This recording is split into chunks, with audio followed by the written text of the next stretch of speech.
Hi guys, happy Tuesday. It's a nice rainy, chilly type of day. Hope you guys are staying warm. Want to welcome you again to our Eufaula area, Eufaula Artalks. There we go. I can spit it out. I have a real treat for you guys today. You see me in my mask, and actually we're in kind of tight quarters today, so we are going to practice our social distancing, keep our mask on. So hopefully you can hear us okay. We have a real treat, like I said, because we are in a real live studio. We are on location today, Glenna and I, and we're going to just kind of show you around in the studio, have you meet a really special person, and I hope you enjoy it. But before I introduce you to her, I'm just going to do a quick tour here, let you see what a real working studio looks like. Look at that. Isn't that cool? Actually going to possibly see something in action. Aha, I just gave you a quick peek. Hey, Glenna. It's not a big area, but you know what? It is a working area, and I want to introduce you to Emily Dunagin. Some of you may not know her. Hey, Emily, thank you so much for being with us today. My pleasure. Yes, and she is actually going to tell us a little bit about herself.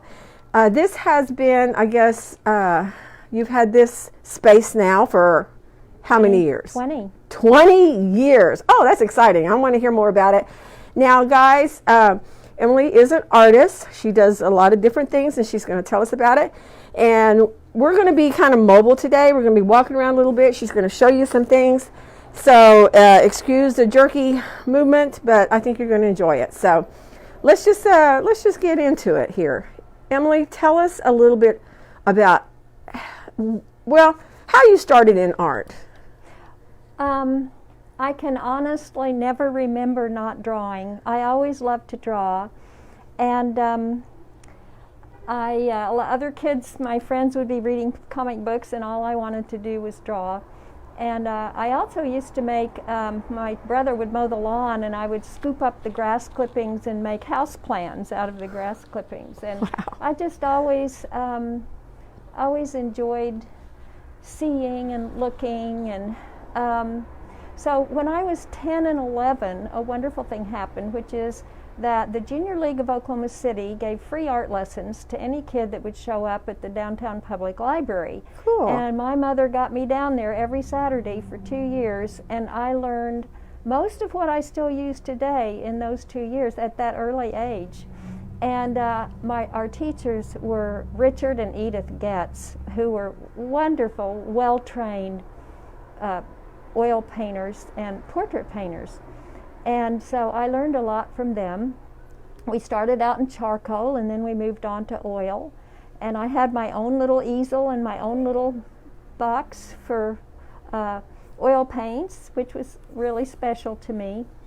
I always took art, and then when I got a degree in architecture instead of fine arts, because I thought I had to support myself. I didn't think I could support myself as an artist.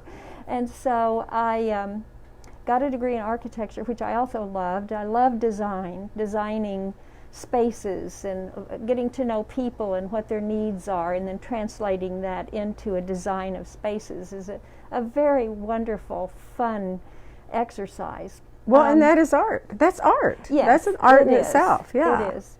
People think, and some do, architects just sit down and start designing when they see somebody wants a building or a house or a business or whatever. But really, there's a lot of, when I worked for architects, my job was to go interview the client and find out their needs and find out how they needed to function in their space first. That's right. what you deal with first. And then you go on to design the space based on their needs for what things, types of furniture and arrangements, and then flow. Anyway, so then I had my family, my two daughters, and my husband, of course, first. And then while they were growing up, I did architectural renderings, and I guess we can show you. It might be easier up there, but this kind of thing is. I did this while the kids were little, and this is the Masonic temple over there, which had a big tree in front of it from this angle at the time. They later tore the tree down, but so I had to construct it. And this is the McAllister Regional Hospital, which was their letterhead for a while. And this was the original McAllister Public Library. Isn't it beautiful? Yeah. And anyway, there are others, but so I was going to show you. I thought this would be fun to show. This, I thought probably Glenna, or somebody would say, "What is this thing?" You know. But what it is, when I do the renderings, I have a big, long, and they're up there, those big rulers over there. Oh. They're real long rulers. And I sit here at my drafting table on that stool, and then you have to have a ruler. This is my vanishing point. And then I have a tack on my table for the other vanishing point, so I can construct the perspectives of the buildings. Oh, that's So cool. that's how I did those drawings. And, very cool. Let's see. So I do very homemade stuff. You know, I mean, there are ways to get around spending a lot of money, and so this is a good vanishing point. It's a professional vanishing point. Hey, I mean, that's anyone interested in getting into that kind of art, those are nice little tips. So. And then, but my real strongest talent in architecture was actually the drawing. And so when my children were in school and I was ready to go back to work, CAD had happened. And you kids probably know what CAD is, computer-assisted design. So all of a sudden, the computers were doing the drawings, and somebody like me was a dinosaur. So I decided to go back to fine arts, and when I told you about that when I was 10 and 11, I had teachers who taught me how to paint portraits, just those 2 years. Well, I decided to go back to portrait painting. And I remembered how we set up our palette. Palettes are very important, and everybody has a different approach to palettes. Some people think use only the 3 primary colors in white, and that's it. But and some people have like 60 colors on their palette. So in between somewhere is what is best. And so I wanted to use the palette the way I learned my palette when I was 10 and 11. Because somehow that really imprinted on my brain. And so I'll come over here and show you. Be careful not to trip on this easel. So I looked in magazines to find a teacher to teach me portrait painting. And I read an article, and the fellow, sure enough, he set up his portrait. I saw several that didn't set their portrait palette up the way I wanted. So I found this guy. His name's Michael Shane Neal. He's from Nashville, Tennessee. And he set up his palette exactly the way I had learned, except for 1 or 2 colors. And so I started taking workshops from him. They were 1 week long each. So I did 1 week a summer for 7 years, 7 workshops. Wow. And I learned so many wonderful things about painting portraits, and enjoyed painting portraits, and got paid for doing some portraits, was commissioned to do several portraits through the years, and then a lot of them just my nieces and nephews and my daughters and whatever. So anyway, I wanted to show you this palette real quick for those of you who are interested. I think it's always interesting to see how people do their palettes. Yeah. So we start with white here, and this is the color that Michael Shane Neal does not use, but Richard and Edith Getz did. So I brought this out of my childhood. This is yellow ochre, and it's wonderful. In some cases, you really need it, I find. And he uses raw sienna instead. But anyway, so white, this is titanium white, yellow ochre, yellow, people differ on yellow, but to me, any yellow is fine. This is, I think my teacher liked the cadmium yellow light. This is the most wonderful color on your palette, probably raw sienna, and you need it for making flesh tones. And then cad red light, which is more fun than cad red, because cad red has slightly more toward the blues, and cad red light is slightly more toward the yellow. So it's a wonderful color for making flesh tones because it gives you that rich, peachy, pretty flesh tone. This is burnt sienna, and it's a very versatile color, and you can skip steps in mixing sometimes and just go straight to burnt sienna. This is a very important color, alizarin crimson, and it's like a dark bluish red. This is burnt umber. Burnt umber, very important color too for doing shadows in the face. This is ultramarine blue, and this is cerulean blue, which you can see has a lot more green in it. So I'm going through the color wheel. If you've learned the color wheel, you go from yellow to red to purple or crimson, and then into the blues as you go around the color wheel. And so this is a little greener blue, and this is viridian green, and this is sap green, the best green of all for using when you're mixing flesh tones. And there are two ways to do flesh tones. You can do cad red light, a little bit of that, a little bit of raw sienna or yellow ochre, and then a bunch of white, and you mix it up, and it's miraculous. You have a flesh tone. It looks just like flesh. And another way to do flesh tone, that's the way Michael Shane Neal used to do it, but now he does it the way Everett Raymond Kinsler does it. And his flesh tones, he uses the yellow and alizarin crimson and sap green. And now I forgot to tell you, when you do the one where you mix it with white and raw sienna or yellow ochre and red, then you want to use a little cerulean to kind of make it not quite so bright. But if you use alizarin crimson and yellow, then you want to use sap green.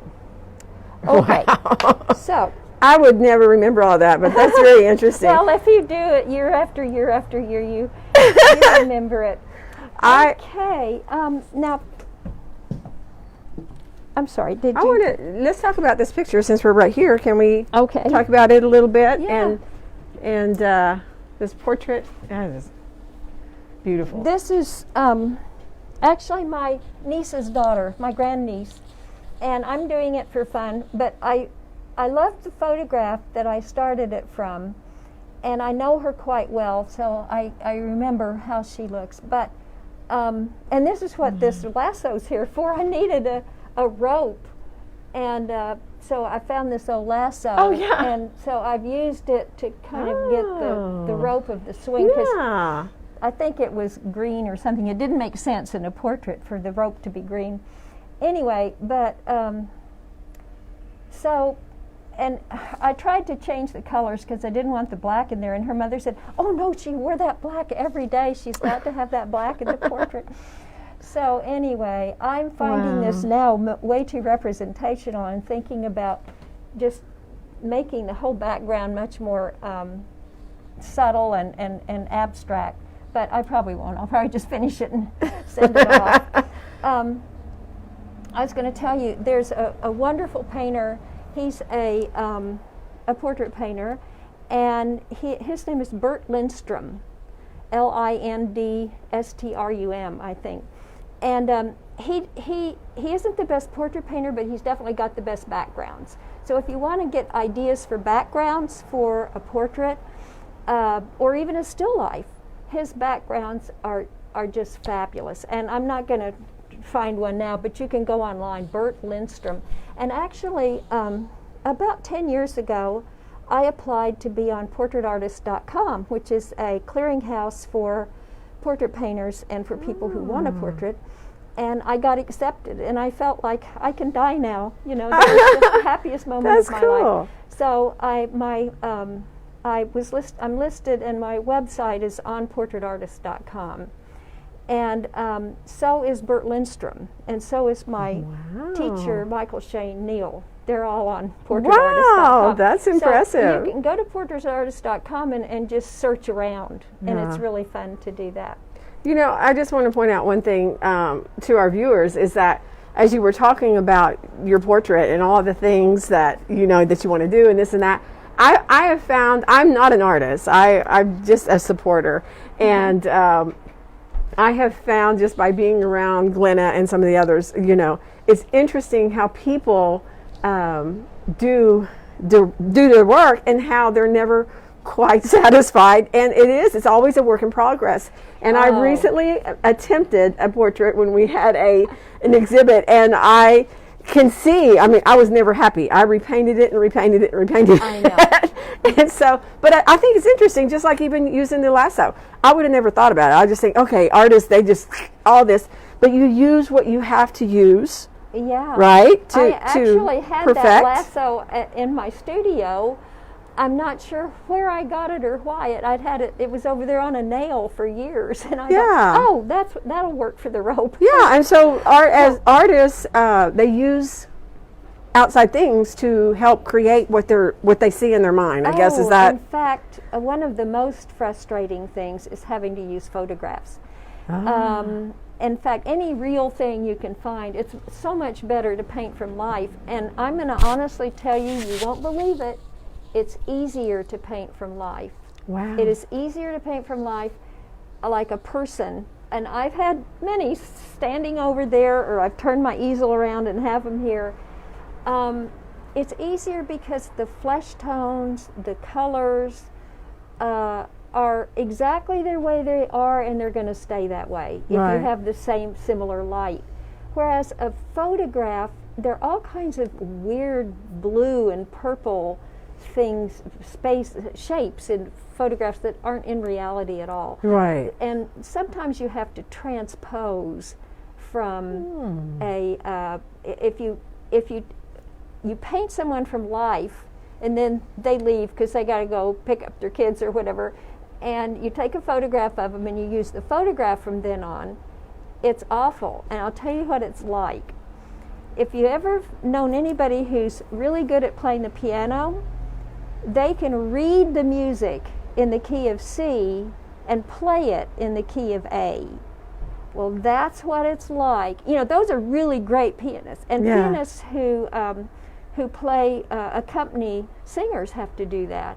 If the singer says, let's go up a note, well, they read the music in one key and play it in another key. But you got to be really good to do that. Right. But that's what it's like. You look at a photograph and you've got the reality from life that you started with. So every time you go from a light side to a slightly darker one, then you have to translate that or transpose it, just like changing the key on the piano. You have to change the key in the color. Right. And it's a hard way to paint. That's why painting from life is just such a breeze and such a pleasure.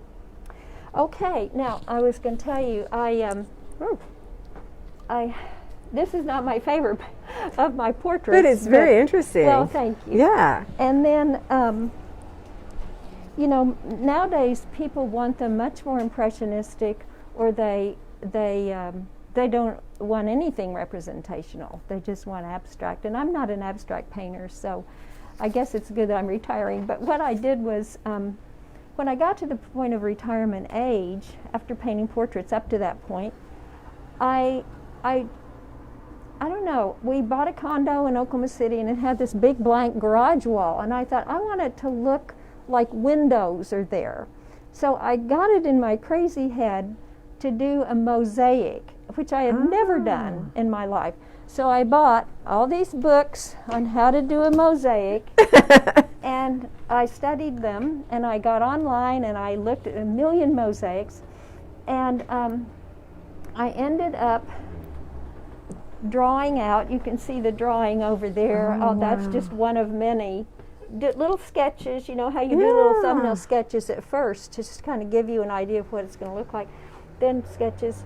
Well, I did, this is what it will look like on the wall, because the wall is a very stained dark brown. It's a garage wall, and so it'll look like windows, and these are spaced so like the mountain continues over here, you know, but you're looking through a window.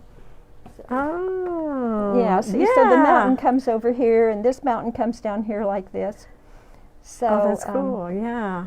And the way I got the tiles are expensive. And so when I started out, I went to all kinds of flooring companies, and they have old cardboards of tiles for samples. And so, but every 6 months they throw them out and start over with new ones. Oh, wow. So I went around and said, can I have all your old ones? And I collected, over a couple of years, I collected all these, and I spent hours with a screwdriver digging off these tiles. And then I did this. I'll show you over here. I've got my drawers messed up. I had them in the color wheel, but I have here's red. Yeah, orange, yellow, and the blue, and here's a teal, green. Oh, that's cool. Anyway, so I separated them according to the color wheel. So I had a palette. Oh. And then awesome. I drew the design. And I wanted to play with it, make it sort of fun. And I had actually seen a mosaic that had a sun. It wasn't like this, but it was an abstract sun with beams coming out. And so I stole that idea. I shouldn't say stole. I mean, I was influenced by that, inspired, let's say. And then I love CBS Sunday Morning, and I always look at their suns. And so I got inspired by some of those suns. So this is kind of in my brain, a compilation of all those. And anyway, I just started messing around with it. And this one I have finished gluing. These are all glued down. This one and the top sky is glued, but not the bottom. So you have to turn every one so it's absolutely square and not, so it's straight and good looking. Anyway. Wow, that's beautiful. And then once you glue them all down with thin set, then you grout them. And I've already bought the grout, and it's going to be gray, so that it has to be gray in my book. You can do it with anything, but you can see the darks, the edge of the dark against the gray, and you can see the edge of the light. I'll tell you another fun thing. If you look at the distance, you'll see, this is not a very good way to show you, but it sort of does. If you look in the distance, every mountain as you go back gets lighter and lighter and lighter toward the horizon, and the reason is the atmosphere, the air in between those mountains is more and more and more and more. So the farthest away on the horizon is going to look the lightest. And it's usually a beautiful periwinkle color. If you look at mountains on the horizon, beautiful periwinkle color.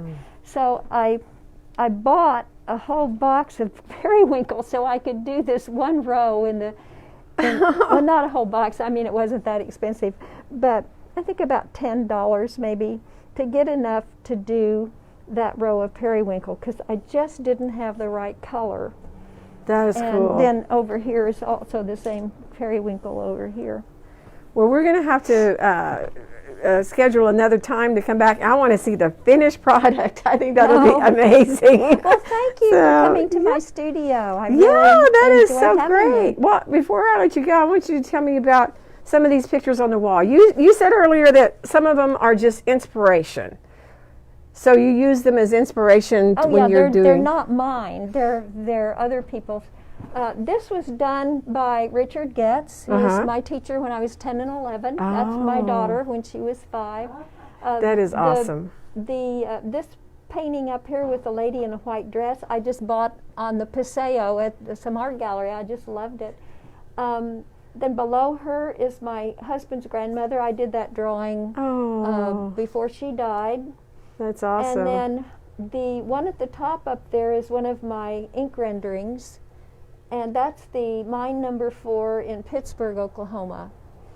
And a woman commissioned me to do that to honor all the Mexican miners who died in the mines in Pittsburgh, Oklahoma. And then the one below it is one of the thrills of my life. I went to New York and I took a workshop at the Art Students League, just a weekend workshop. But it was the end of the year of the semester, spring semester. And every semester, at the end of the semester, they sell the best painting in each class. I mean, they have a display of the best painting. It's called the red dot sale because the professors go up and stick a red dot on the one they think's the best painting in the whole class. Well, and then they have the show, and if the artist wants to sell it, they say this is for sale. So I saw that, and I wrote. I said yes, and you'd fill out a form, and anyway, so he called me and said, yeah, I'm willing to sell it for you, and here's how much it costs. And so it was a wonderful experience because the painting and my check crossed in the mail. It was like a true trust thing. And he was from Spain. He didn't know me at all. And it was so beautiful. You know, he got my check and I got his painting. But it's just incredibly good. Yeah, that is beautiful. I could never paint that well. So she's there to inspire me. The light is so genuine, you know, the highlight on her forehead. And even the little glint on the earring, you know, it's just such a beautiful, and the hair, some of the light up on the hair is just beautiful. And the background being so sketchy, you know. I love that painting. That is. It looks like a photograph. It's just so, you know, it's just so. I think it's better than a photograph because it has more depth. It has more volume. Yes, that's true. It's more of a 3D. But I love all the light and stuff. Well, before we wrap it up, we saw this picture earlier when we were talking about your architectural stuff or drawings. Tell me about this gentleman. It's such an interesting. His name is Warren. That is great. Warren is the uncle of Michael Shane Neal. And Warren was a good old guy and a good uncle. And so Shane had him pose for us. So every single year I went to a workshop, Warren was one of the models. He wasn't always the model. We had some young models and some female models, and anyway, all kinds. But so I had painted Warren, since I had 7 workshops, I painted him at least 2 times before this. But I was happy with this one. I think one thing I'm happy with it is that I had to stop. So it's much more impressionistic than, I like the level it's at throughout the painting. It's you know, I managed to keep it all about the same degree of doneness of being finished throughout the painting. And but I had to stop before I started making everything perfect. And so it's it's up there to tell me you can you know, stop and keep it impressionistic. Yeah. My husband is the one who comes into my studio and says, "Sign your name, you're done." Because as you said earlier, I could never quit. Yeah, that's so. I don't think I'd ever be able to be an artist because that's how I am. Now, we see this one up here, and I know that that's you. There's a story behind that, I think. That painting, I was at a workshop, actually in Aspen, and it was an expensive workshop, and when I got there, the building they had us in had skylights, and none of us had north light. It was the worst. It was like, don't they know better than this? And so and the teacher didn't show up. The teacher that we're supposed to have to give us this 2-week workshop. And so they got another teacher who wasn't like an oil portrait teacher. And so she said, we just they had got mirror squares for us. Didn't even have a model. Put these mirror squares on these little walls and said, no, just paint yourself. And so I was so mad because the light was so bad. Oh! But Hence the attitude there. It's really just me being mad about the whole situation. And I was doing them so fast, I turned out 2 or 3 a day, you know. Oh, wow. And we just, that's probably why it was good, because I didn't belabor it. And I was mad, and I didn't care whether it was good or bad. I was probably working on my, probably contrast, like the blue, the red, and the white, and maybe a little bit on the facial tones. I don't know. I wasn't worried about the likeness. That's great. Here's the woman behind the mask, guys. And then what happened was I entered a contest, the Italian festival, and in the oil category there were 32 paintings, and I had 2 that I thought were good, and so I entered them, but I had to enter 3, and so I just grabbed that one because it was done, and it won first. Oh, how funny. That's great. And so, wow. Well, tell me, what is your favorite? Do you do just oils, or do you do different mediums of painting? Oh, years ago, I did watercolor, but I'd love to get back to doing watercolor in a way just for fun, but I like the oil. That's a watercolor that I did many years ago. Thank you. And you can see how representational it is. So if I started out with watercolor again, it would be very different. This is one of my favorite artists, Walter Anderson. He's from Ocean Springs, Mississippi. This little one right here. The little one. Oh, let me see if I can zoom in. He does fruits and vegetables, and he wrote a wonderful book called The Voluptuous Return, and he's the real deal. You know, there's some artists that are just the real deal. And but anyway, he said that we owe a lot to fruits and vegetables, and so he painted. He was completely crazy. In fact, schizophrenic and hospitalized and all this. But anyway, but a wonderful artist, a wonderful painter, and so he painted mostly fruits and vegetables, but just in the most delightful way. That's interesting. Well, we're going to wrap this up, but I have to ask you this final question that I ask my artists: is what is art to you?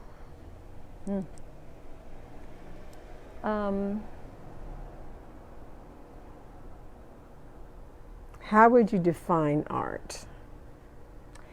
Well, it's definitely has a lot to do with being human and trying to find a way to express what's not easy to express.